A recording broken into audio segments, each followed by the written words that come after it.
ওরা বলছে ভগবান চলে যাবে, আর রাধারানীর অনুভবটা ভাবুন কি বলছে, হিয়ার মাঝারে মোর এ ঘর মন্দির ঘর, রতন পালঙ্ক বিছা আছে। অনুরাগের তুলিকায় বিছানা হয়েছে, তাই শ্যামচাঁদ ঘুমায় আছে। তোরা বলছিস চলে যাবে, যাবে কি করে যাবে রে, আমার এখানে ঘুমিয়ে আছে। বলছে কোন পথে মধু পলাইবে, এ বুক চিরিয়া যদি বাহির করিয়া দিব, তবে শ্যাম মধু করে যাইবে। শুনিয়া রায়ের কথা ললিতা চম্পকলতা মনে মনে ভাবিল বিস্ময়, চণ্ডীদাসের মনে সরস জাগিল গো, দূরে গেল মাথুরের ভয়। ভাবতে পারি আমরা মা, এই যে অনুভব যে আমার ভগবান আমার কাছে রয়েছে, আমার হৃদয়ে ঘুমিয়ে আছে, আমরা এই যে জায়গায় এই ভগবানের এই কাজটায় যেতে হবে তোমার, এত সোজা। আজকে রাধারানী ওই যে মথুরা যাবে, এবার ভগবান কি করছে, গিয়ে বলছে যে রাধে আমি তোমার কাছে একটা জিনিস চাইব, দেবে? ওই যে বলছিলাম না, এই চিন্তা করলে মনে ভেসে ওঠে মনে রায় নাই, আর এই চিন্তা করলে মনে রায় নাই ভেসে ওঠে। তখন রাধারানী বলছে আমি তোমাকে কি দেইনি বলো তো।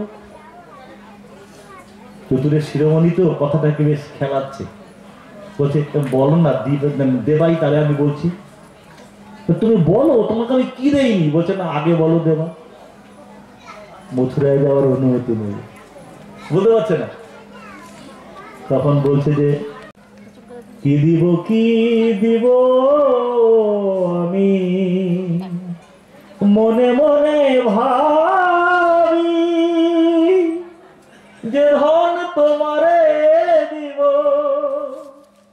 দেখি সেই ধন তুমি,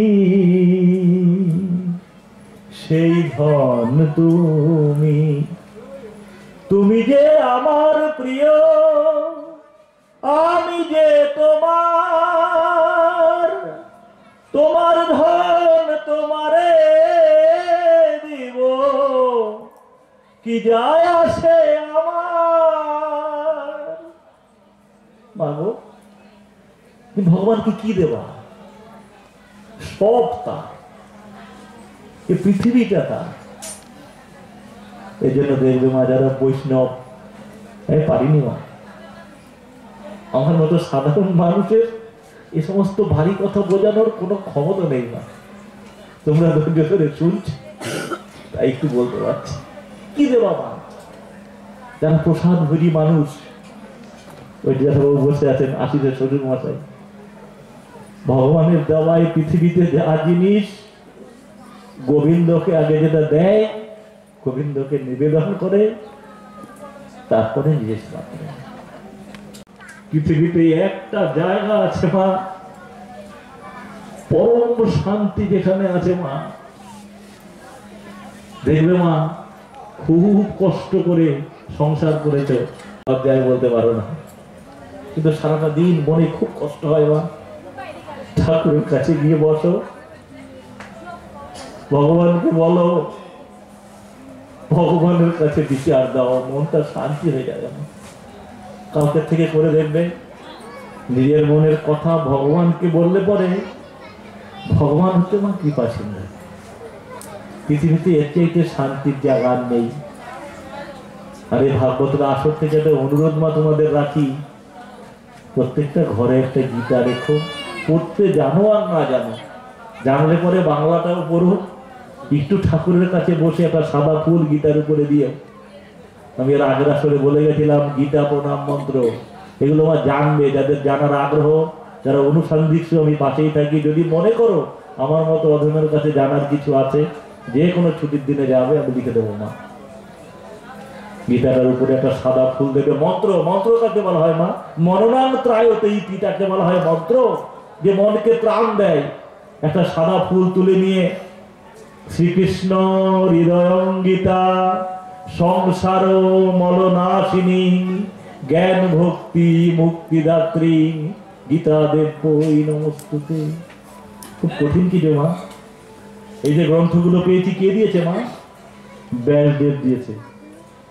ভগবান এত সুন্দর মুখ দিয়েছে, জিহ্বা দিয়েছে, কথা বলতে পারো, খুব কঠিন কিছু নয়। এখন প্রত্যেকটা বাড়িতে পড়াশোনা জানা মানুষ আছে, ছেলেরা তো প্রত্যেকটা বাড়িতে ঘরে ঘরে শিক্ষিত ছেলে। ছেলেদেরকে শেখাও নমস্তুতে ব্যাসেন বিশাল বুদ্ধে ফুল্লার বিন্দায়ত পত্র নেত্র যেন তয়া ভারত তৈল পূর্ণ প্রজ্বালিত জ্ঞানময় দিব। এই কথাটা বললেন নৃসিংহদেবের প্রণাম মন্ত্র। মা এটা করলে কি হয় জানো? নৃসিংহদেবের পট। কলির মহাপ্রভু আমাদের নদিয়ার মানুষ, আমাদের মনের মানুষ। মহাপ্রভুকে আশ্রয় করে আর কিছু পারি না 3 বেলা হরিনামটা করব। সকালে ঘুম থেকে উঠে মা প্রভাতী সুরে কে হাসলো, কে কি করলো, আমার তো দরকার নেই। হরে কৃষ্ণ কৃষ্ণ কৃষ্ণ হরে হরে, হরে রাম রাম রাম হরে হরে, কৃষ্ণ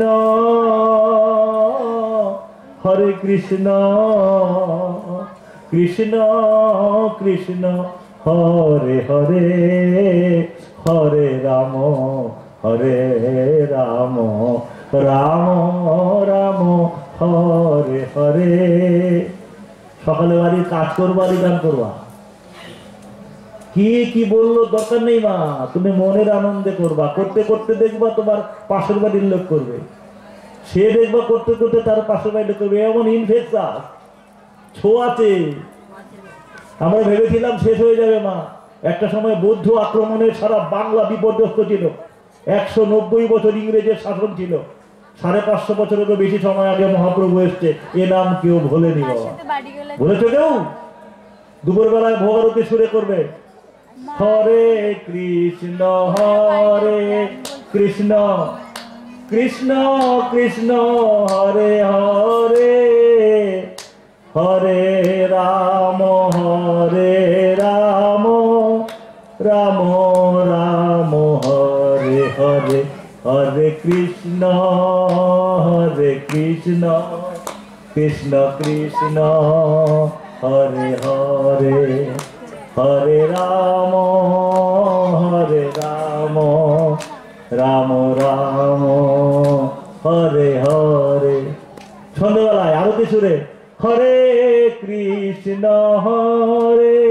কৃষ্ণ কৃষ্ণ কৃষ্ণ হরে হরে, হরে রাম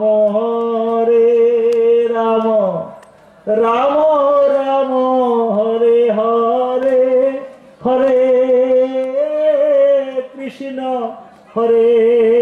কৃষ্ণ কৃষ্ণ কৃষ্ণ হরে হরে, হরে রাম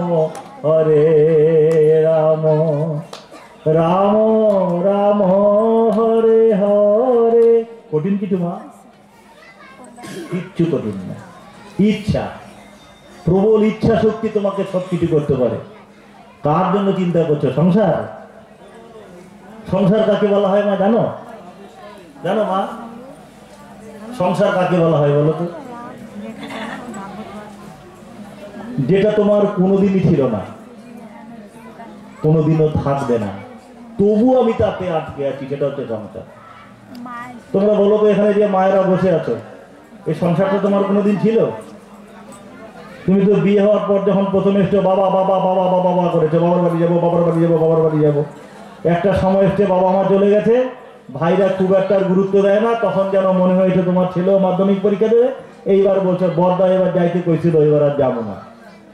একটা সময় এসছে তখন তুমি বলতে শুরু করেছো ওই বাড়িতে গিয়ে তোরা আমার বাড়ি যাস, তাই না মা? তোমরা যারা এখানে বসে আছো, তোমার ছিল, তোমার থাকবে না, তবু তুমি আটকে আছো। এটাই সংসারের জাতা কর, এটাই সংসার।